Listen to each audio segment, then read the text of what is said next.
Inicio de este nuevo episodio de Hitos de la Historia. Ha estado junto a nosotros hablando de otro libro, Juan Francisco Lecaros, que es nuestro invitado. Ustedes ya lo ven en pantalla, lo van a escuchar, porque apareció este nuevo libro, En busca de los comienzos de Chile, justamente de Ediciones B, y que además nos acompaña hoy día para hablar justamente de la historia de Chile, que comenzó con un paso, no con un decreto, dice el libro. ¿Cómo estás, Juan Francisco? Gracias por aceptar la invitación nuevamente. Al contrario, Armando, muchas gracias a ti por esta invitación y siempre ha sido un gusto conversar contigo de estas cosas históricas, geográficas, de expedición, en fin. Así que te agradezco mucho la invitación. Bueno, este es un libro obviamente vivencial, por así decirlo.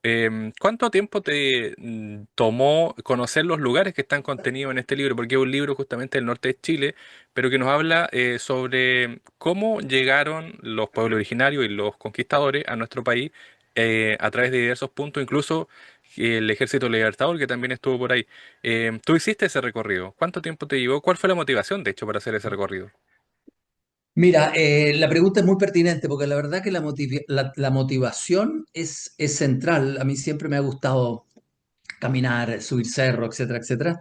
Hasta que hace ya bastante tiempo, bueno, me gusta mucho la historia, eso por supuesto, pero hace bastante tiempo empezamos con unos amigos a marcar el camino del Inca y me fasciné con ese paisaje. La soledad, los atardeceres, la sequedad. Te aseguro que te da cuando estás solo, te lanzas a caminar solo, yo me lanzaba así en los atardeceres, te da un cierto julepe, porque claro, hay pocas referencias, bueno, en fin.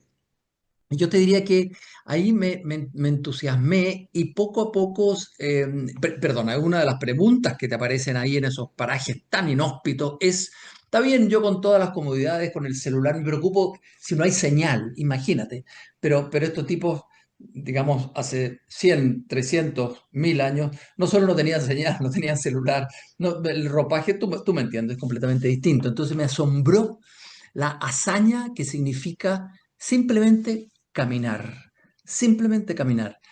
Y a la segunda parte de la pregunta tuya, bueno, la verdad es que yo, por ejemplo, este verano hice el último sendero, que es el del, como dijiste tú, el del Ejército Libertador, y fue una experiencia muy entretenida, Armando, porque nos fuimos también con más gente, con mi familia entre ellos, en mula hasta el hito fronterizo. 5 días maravillosos con un paisaje. ¿Te acuerdas de esa expresión majestuosa, la expresión del himno nacional, majestuosa en la blanca montaña? Te prometo que lo vives, entiendes la palabra hasta su última expresión, majestuoso. Eres una hormiga caminando arriba de la mula por un senderito así de 50 centímetros y piensa que por ahí, por eso te digo que encuentro que hay una hazaña que exige nuestra geografía que es muy bonito. Por ahí pasaron 3.000 personas, 700 vacunos, 1.500 caballos, o sea, una empresa colosal, colosal. Así que por los senderos, yo te diría que el Camino al Inca, no sé, llevamos, eh, hace unos 15 años atrás empezamos, yo empecé a escribir ordenadamente, metí la Antártica en la mitad, pero ordenadamente hará unos 8 años atrás, una cosa así, investigar, etcétera, etcétera. Porque este es un libro de historia. Lo que pasa es que el pretexto es la expedición y la geografía, pero es un libro de historia. Este libro, En busca de los comienzos de Chile, de Francisco Lecaros, claro, es un libro de historia, un libro vivencial que mezcla justamente los comienzos de nuestro país. Pero, ¿qué rol juegan los pueblos prehispánicos, la cultura indígena en realidad? En este Claro, libro, a propósito también de que no es la conquista, no es Diego de Almagro llegando a Chile y descubriendo Chile, sino que bueno, está el Camino del Inca, que es justamente eso, un camino creado por el Imperio Inca que ya se adentra en nuestro país. Es decir, hay cultura antes de los españoles. claro. Es muy acertada tu pregunta, porque la verdad es que el primer capítulo se refiere a un pueblo, una etnia prehispana y preinca en realidad, que son los changos. A mí, buscando el hilito, tirando el hilito de la hazaña que exige nuestra geografía, elegí los changos como para concentrarme en ellos, porque podría elegir los atacameños, los diaguitas, etcétera, etcétera, pensando siempre en el norte, por supuesto. Pero los changos tienen una cosa maravillosa, Armando, que es que estos tipos viviendo en una verdadera franja mínima entre la cordillera de la costa y la costa, en el norte me refiero, entre, para decirlo fácil, entre Arica y La Serena, eh, hacían una cosa que es extraordinaria. Tenían unas balsas de pellejo de lobo, que le decían, pero en el fondo eran balsas de piel de foca, del lobo de mar, que las tenían que inflar, porque se les desinflaba, las tenían que coser, ten presente que no hay agricultura, no tienen madera, o sea que aquí toda materialidad es de una frugalidad que te sorprende. Bueno, y con esas balsas que las tenían que ir inflando, como te digo, para que no se les desinflare, y con unos remitos, ¿sabes?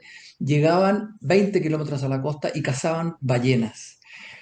Y la ballena era un regalo para las familias, para la tribu. Imagínate, carne, pero a destajo, y con el espermacet, que es una serie de cosas que tiene la ballena.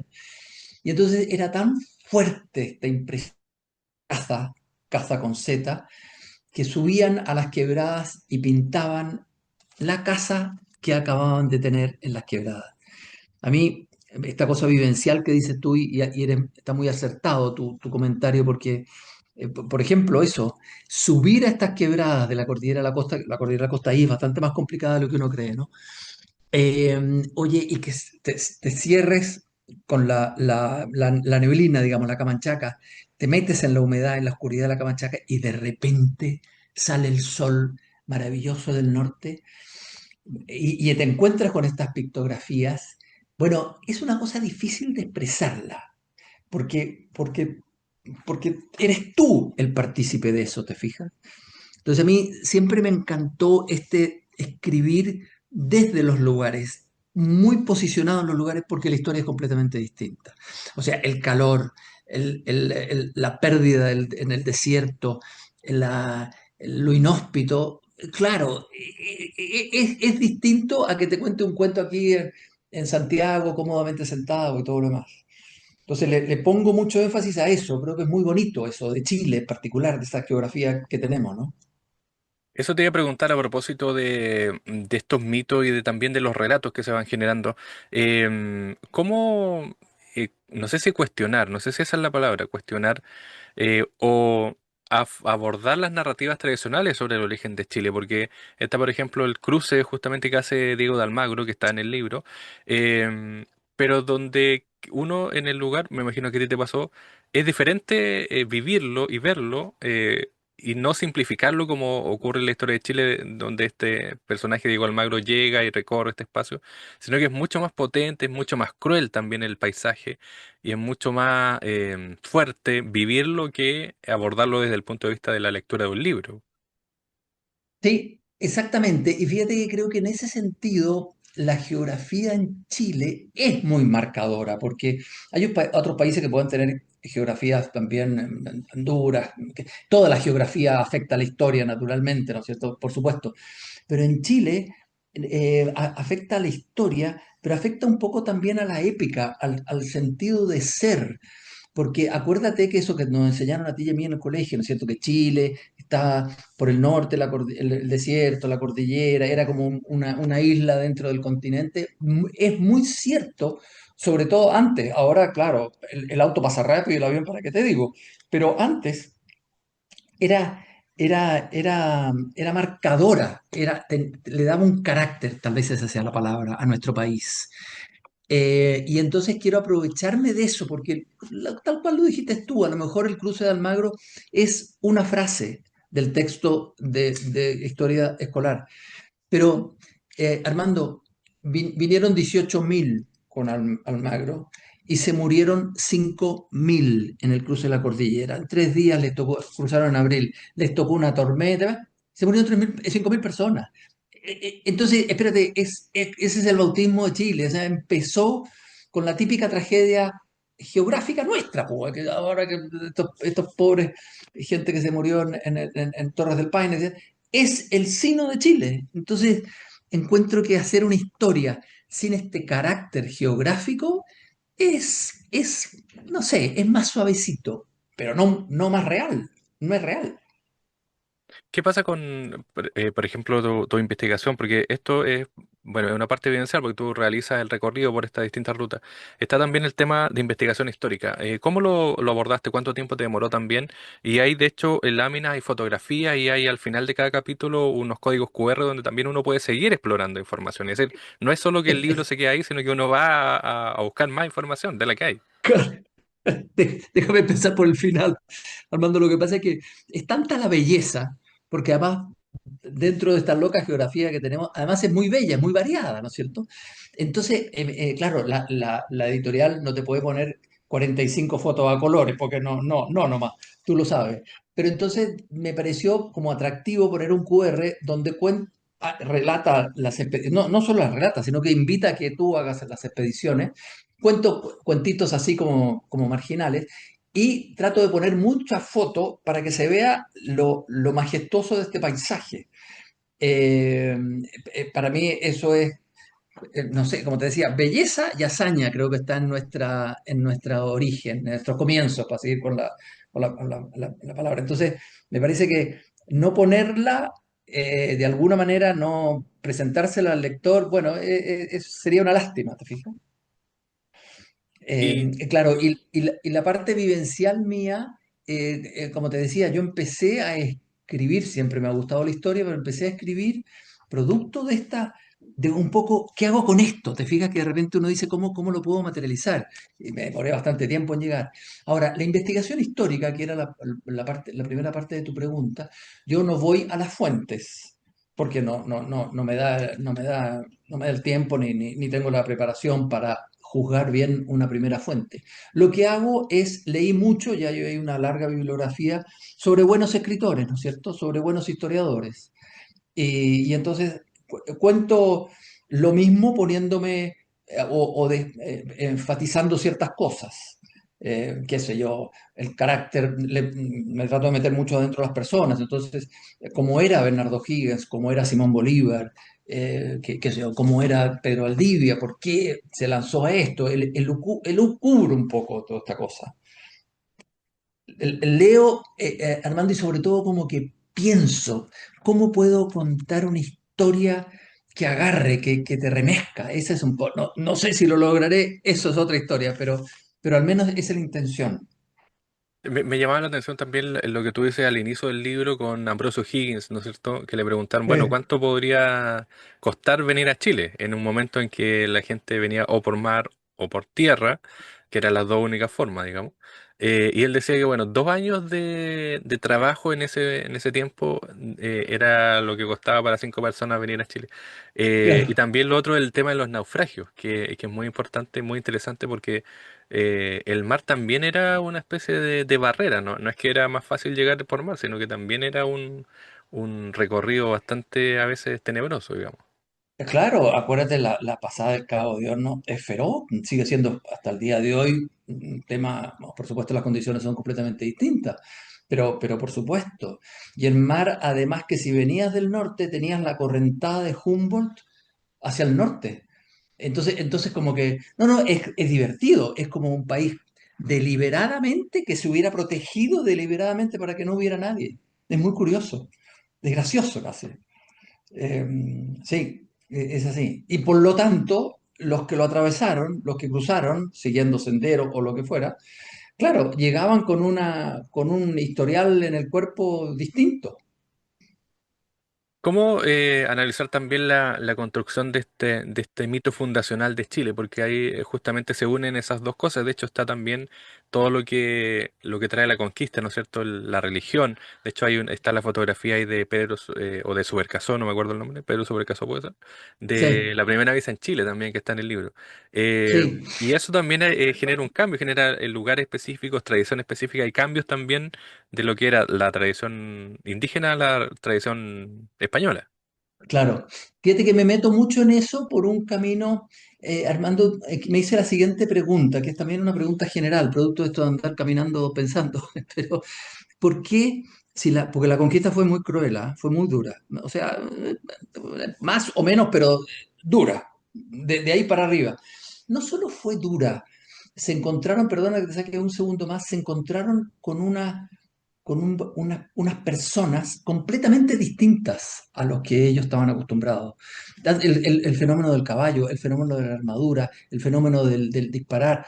Y no, es como, yo te diría que de verdad es lo más parecido a que si bajaran gente de Venus, porque era de otro mundo, real, literalmente de otro mundo. No es la pelea con el vecino, que lo conociste siempre, y a lo mejor tienen 20 motivos para matarse, pero es lo mismo. Entonces, mi pregunta es, y contestando yendo a lo que me acabas de preguntar tú, me hice la pregunta, ¿por qué, dada esta conquista, si tú quieres, para hacértelo fácil, esta leyenda negra, ¿por qué Hispanoamérica es cristiana? ¿Por qué adoptaron finalmente el Dios del invasor? Y para mí hay otra respuesta que está también en un sendero que es por el barroco. Llegaron 15.000 curas, monjes, etcétera, etcétera, en el primer siglo y evangelizaron. Y el modo de evangelizar a través de este barroco, lo maravilloso es que todavía está. Yo hice un sendero que no es muy turístico, es bastante no turístico, pero es maravilloso, que es, además de Cusco, que Cusco es una maravilla realmente, pero en vez de irme hacia Machu Picchu, bueno, que también me fui hacia el sur hasta llegar a Potosí, que era donde había esta mina fabulosa. Y ahí hay un reguero de iglesias, iglesitas, capillas, capillonas, con un arte, con una expresividad, mira, verdaderamente te subyuga, porque como tenían grandes problemas, grandes dificultades con el idioma, había 2.000 idiomas en Sudamérica, la imagen produjo el diálogo. Entonces, la fuerza, la expresividad de la imagen fue el motivo de la evangelización. Lo maravilloso es que eso está hoy, lo ves hoy. Entonces, claro, es otro sendero que lo recomiendo así a ojos cerrados. No es fácil porque te metes, no es turístico, ni hay buenos hoteles, no, nada de eso existe, es de expedición. Pero es sorprendente, es maravilloso. Y en esos viajes, en algún momento sentiste así como decir, eh, parece que lo que había escuchado, lo que creía sobre la llegada de los españoles o sobre también los pueblos indígenas, era distinto a lo que estoy Oh, viviendo, a lo que estoy conociendo, porque muchas veces sí, la historia uno la conoce a través de los libros, de la historia que se va generando, de la tradición oral, pero la vivencia como que te dice, como que a veces reformulas también, piensa o vuelves a sí. pensar la historia. Tienes toda la razón. Me pasó absolutamente así. Yo tengo una información general de cualquier ciudadano de historia, tal vez un poco más porque me gusta y todo lo demás, pero me cambió el concepto. Eh, Primero en el reconocimiento de estas figuras, todas, de un lado o del otro, del tanto los emperadores incas como este pueblito que te digo, Chango, que se metían a cazar la ballena, como los españoles, como los monjes, los sacerdotes, como los libertadores. Los libertadores también fueron unos personajes difíciles, todo lo que tú quieras, pero tipos, oye, en 15 años liberaron un continente. Armando, eso fue lo que ocurrió, un continente completo. Tú me dirás que no, que España estaba... No, no, sí, está bien, pero los virreinatos acá eran fuertísimos. Lo dieron vuelta en 15 años. No, una cosa, pero... Por eso que encontré como mucha grandeza. Claro, lo mismo, las mismas miserias de siempre, pero también una grandeza extraordinaria. Entonces, creo que somos hijos de esas dos cosas a propósito de este mito fundante. Estamos hablando sobre este libro En busca de los comienzos de Chile de Juan Francisco Lecaros. A propósito del Ejército Libertador, claro, eso se da a inicios del siglo XIX, pero convengamos que también hay el tema del transporte y eso no era muy distinto a lo que vivió, por ejemplo, Diego Almagro. Es un tema, Por es su- decir, no son cosas, no es que venían en auto o en aviones los libertadores, sino que también se mantiene como ese trabajo relacionado con un cierto estilo de viaje, por así decirlo. Absolutamente. Qué bueno que te hayas detenido en ese punto. Fíjate que cruzaron, Mendoza tenía 10.000 personas, cruzaron 3.000, o sea, la ciudad entera. Pero no solo eso, sino que cruzaron con 10.000 mulas, 1.500 caballos y 700 vacunos. Imagínate lo que era esa cuestión. Es que a mí, le comentaban la otra vez, me gusta como el detalle, pero 10.000 mulas exigen 40.000 herraduras, 50.000 herraduras. Es que son todas cifras de una magnitud sorprendente. Lo que pasa que como a nosotros nos gusta lo trágico, tú sabes, ¿no? Y como fue una empresa logísticamente muy correcta, no es tan, no es tan conocida, digamos, es conocida, todo el mundo sabe, pero te quiero decir, no nos hemos detenido en eso. Pero fue una obra extraordinaria, extraordinaria. Y, oye, terminaron de cruzar y a los 5 días estaban en el combate de Chacabuco, sin descanso, o a los 6 días, creo. Entonces, imagínate la logística de esa cuestión. Además, escapándose del espionaje del español acá, ¿no? en Santiago. Te fijas que sabían que esta cuestión venía, pero no sabían por dónde. No, fue extraordinario. Además, San Martín era un tipo muy enfermo, que tenía grandes problemas estomacales. El tipo cruzó parte importante en camilla. Entonces, si te empiezas a meter en los detalles, encuentras que hay unas personalidades, no sé si buenas o malas, pero grandes, magnas, fuertes. Entonces, eso es lo que quiero rescatar. Este hombre frente a una geografía que lo desborda por los 20 costados. Y sin embargo, sigue, avanza. Mujeres también, ¿ah? Ahí está el libro En busca de los comienzos de Chile de Juan Francisco Lecaros, justamente sobre cordillera, desierto, mar y mucho más. Hay historia de Chile y hay también, como decía Juan Francisco, momentos vivenciales en estas rutas que recorren la zona de América del Sur. ¿Cómo lo podemos encontrar, Juan Francisco? ¿Está solamente en físico o está también en digital?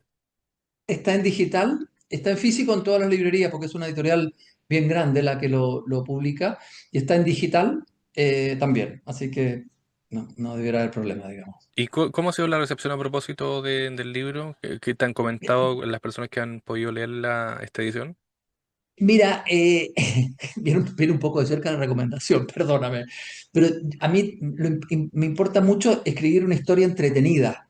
O sea, tú sabes, porque estamos en el mismo rubro, una frase tiene que seguir a la otra y cada frase alimenta a la siguiente, y si no, aquí se acaba la cosa. Eh, lo han comentado muy bien, yo he tenido no la virtud, sino he tenido la suerte de haber tenido el de la Antártica antes, que también tuvo una buena venta y hay un público, digamos, para estas cosas, ¿no?